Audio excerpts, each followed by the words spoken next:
कार्यक्रम में मौजूद म्युनिसिपल कमिश्नर जी श्रीकांत साहब, यहाँ पर जिन लोगों को देखकर, जिन लोगों को सिखाकर बहुत सारे खिलाड़ियों को तैयार किया गया है, मकरंद जोशी साहब, पंकज भाषाकरे साहब, इकबाल सिद्दीकी साहब, सौरभ जोशी साहब, एजुकेशन ऑफिसर, सबसे पहले तो मैं तमाम टीचर्स को आज शिक्षक दिन के अवसर के ऊपर बहुत बहुत बधाई देता हूं। आज के इस कार्यक्रम में 11 लोक प्रतिनिधियों को बुलाया गया था, आया सिर्फ एक। मैं उन सबको कहना चाहूंगा, अगर शिक्षकों का सम्मान नहीं करेंगे तो तुम अपने भविष्य का सम्मान नहीं कर रहे। मुझे खुशी इस बात की है, और जैसा श्रीकांत साहब बता रहे थे, ये प्रोग्राम 11 बजे होना था। मैं 11 बजे तैयार होकर यहां पर आ रहा था, लेकिन बाद में पता चला कि ये प्रोग्राम 5 बजे हो गया है। एक खासदार दिन भर बहुत सारे कार्यक्रम अटेंड करता है, एक लोक प्रतिनिधि दिन में बहुत सारे ऐसे वैसे कार्यक्रम अटेंड करता है, लेकिन मैंने तय किया था शिक्षक दिन के मौके के ऊपर शिक्षकों से जाकर मिलूंगा, क्योंकि मेरे देश के, मेरे शहर के भविष्य को संवारने का काम आप लोग कर रहे हैं। तो यकीनन आज सर्वपल्ली राधाकृष्णन जी के बर्थ एनिवर्सरी और मेजर ध्यानचंद हॉकी के एक बहुत बड़ा नाम, इनके बर्थ एनिवर्सरी के मौके के ऊपर ये कार्यक्रम का आयोजन किया गया। इकबाल सिद्दीकी ने अपने भाषण के अंदर कहा कि हम खिलाड़ी हैं, हम खेलते हैं, और हम नेता है, हम बोलते हैं। इकबाल सिद्दीकी को मैं दुरुस्त करना चाहूंगा, खेल तो अब हम भी बहुत अच्छे खेलते हैं।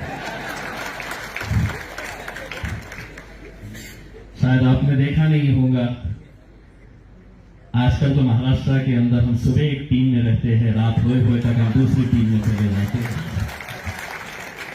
इससे अच्छा खेल और क्या हो सकता था। हर रोज यहाँ पर नए नए खेल देखने को मिल रहे हैं, और आप कहते हैं कि हमसे बोलते हैं। अब हमसे अच्छा कोई नहीं खेल रहा है, पूरा देश है तो हमारी तरफ देख रहा है कि ये कैसे कैसे खेल खेल रहे हैं, और इसका कोई जवाब हमारे पास नहीं। मैं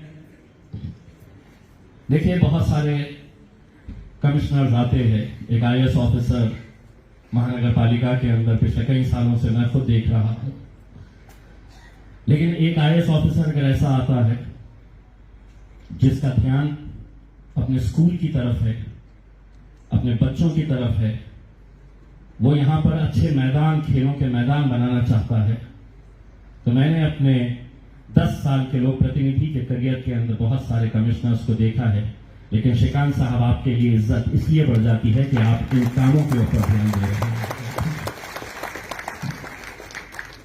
एक म्युनिसिपल कमिश्नर सिर्फ अगर सड़क बनाएगा, रास्ते बनाएगा, ड्रेनेज का काम करेगा, लाइट का काम करेगा, ये उसका दायित्व है, वो एक रिस्पॉन्सिबिलिटी है महानगर पालिका की। लेकिन जाकर ये देखना कि मेरे स्कूल के अंदर अटेंडेंस अगर कम हो रही है तो क्यों हो रही है, अगर बच्चे कम आ रहे हैं तो क्या वजह है, मेरे स्कूल के अंदर इंफ्रास्ट्रक्चर जो फैसिलिटीज मिलनी चाहिए वो है या नहीं, ये देखकर उसे दुरुस्त करना, ये मैं समझता हूं एक बहुत बड़ा काम आप इस शहर के ऊपर कर रहे हैं। मैं तमाम टीचर्स को ये कहना चाहूंगा कि आप लोग वैसे भी खुशनसीब हैं कि आपको कम से कम अपने बच्चों को पढ़ाने के लिए जो इमारतें महानगर पालिका की तरफ से दी गई है, और इमारतों के ऊपर एक पक्की छत तो है। आज इसी जिले के अंदर, इसी औरंगाबाद जिले के अंदर मैंने सर्वे करवाने लगाया था, क्योंकि जब गांव में जाते हैं तो उन गांव के स्कूलों की हालत देखते हैं, तो शायद आप कभी देखेंगे तो आपको ये एहसास होगा कि मैं कितनी अच्छी इमारत के अंदर बच्चों को पढ़ा रही हूं या पढ़ा रहा हूं। 3300 ऐसे क्लासरूम्स हैं हमारे जिले के अंदर, आज भी 3300 क्लासरूम्स जहां पर पक्की छत नहीं है, टीन के शेड के नीचे बच्चों को पढ़ाया जा रहा है। आप सोचिएगा कि हम करोड़ों रुपए का फंड कहां कहां पर खर्च कर रहे हैं। मैंने ये मुद्दा उठाया और मैं आपको यकीन दिलाता हूं, इम्तियाज जलील कल खासदार रहे ना रहे, इन पूरे स्कूलों के ऊपर पक्की छत बनाने की जिम्मेदारी इम्तियाज जलील ने उठाया है और ये बनवा के रहूंगा। और कैसे बनवाऊंगा, श्रीकांत साहब को मालूम है, मैं मीटिंग में बैठता हूं तो नाक में दम करके रख देता हूं। मैं अधिकारियों को, मंत्रियों को ये कहता हूं कि 2 रोड कम बना दे चलेगा, 2 डेवलपमेंट के काम कम कर दे चलेगा, लेकिन प्राथमिकता हमारी ये होनी चाहिए कि हमारे बच्चों का भविष्य हम अगर उज्जवल देखना चाहते हैं तो उन्हें आज अच्छी सुविधा देने की जरूरत है और ये स्कूल्स हम बनाएंगे। मैं ये बात भी मानता हूं श्रीकांत साहब, ये शुक्र है अगर 11 के 11 आ जाते तो बहुत सारा सुनना पड़ता था आपको। कहीं ना कहीं अपने दिल को तसल्ली कर लीजिएगा कि एक ही आया है, एक का ही सुनना पड़ रहा है। मैं ये कहना चाहूंगा कि ये बिल्कुल सही बात है कि हम लोग भाषण तो देते हैं, लेकिन कुछ कंस्ट्रक्टिव काम करने की भी जरूरत होती है ताकि हम भी एक एग्जाम्पल के साथ लीड कर सके। मैं आपसे अनुरोध करना चाहूंगा और इसकी शुरुआत मैं किसी और से नहीं, आपका सबसे महानगर पालिका के सबसे खराब अगर कोई स्कूल होगा जिसकी इमारत बहुत खराब है, जहां पर बच्चे बहुत कम आते हैं, वो स्कूल आप मेरे हवाले कर दीजिएगा। उसमें मैं उस स्कूल को एडॉप्ट करना चाहूंगा जो सबसे खराब स्कूल है, जहां पर सबसे कम बच्चे आते हैं, जहां पर हम इंप्रूव कर सकते हैं।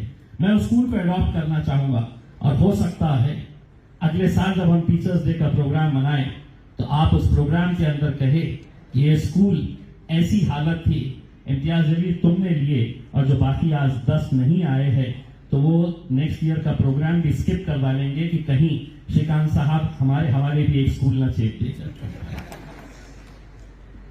ये हमारे लिए बहुत गर्व की बात है कि आज बहुत सारे स्पोर्ट्समैन को भी फेलिसिटेट किया जा रहा है।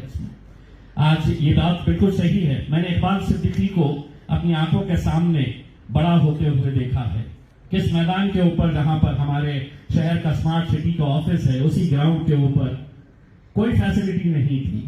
किन कठिनाइयों के साथ, अगर मैं इकबाल सिद्दीकी का इतिहास अगर बताऊं कि किन कठिनाइयों के साथ अपने उस पैशन को उसने जिंदा रखा था, इतनी तकलीफों के बावजूद भी आम खास मैदान के ऊपर जब वो आकर प्रैक्टिस करता था, न सही से बैट न सही से बॉल था, लेकिन पैशन था कुछ कर दिखाने का।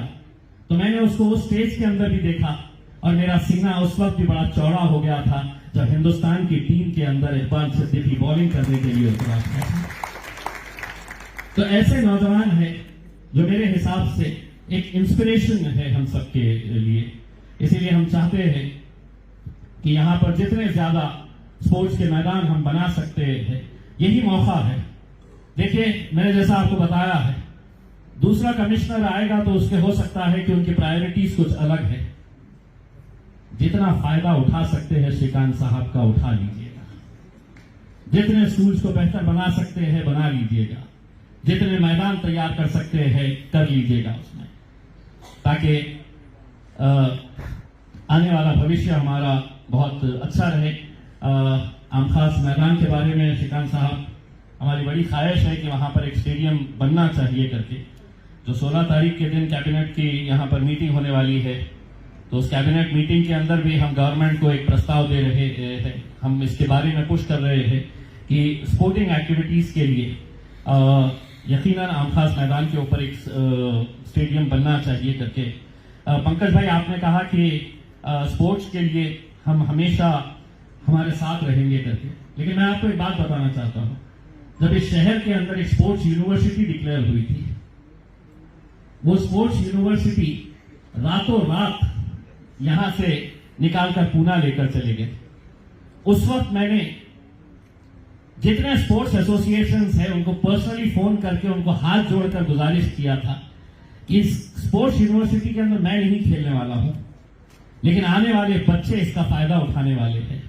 मुझे बड़े दुर्भाग्य से ये कहना पड़ता है, कोई स्पोर्ट्स एसोसिएशन उस वक्त सामने नहीं आया था, क्योंकि हर एक का देखने का नजरिया ये था कि इम्तियाज जलील इसको लीड कर रहा है, वो एक राजनीतिक पार्टी से है, तो किसी को नाराज हम कर देंगे अगर इनके साथ जाएंगे। तो मैं कहता हूं कि खेलों के अंदर कोई जाति नहीं होनी चाहिए, कोई धर्म नहीं होना चाहिए, कोई पॉलिटिक्स नहीं होनी चाहिए। अगर उसका विकास करने का है तो हम सबको एक साथ मिलकर आकर करने की जरूरत है।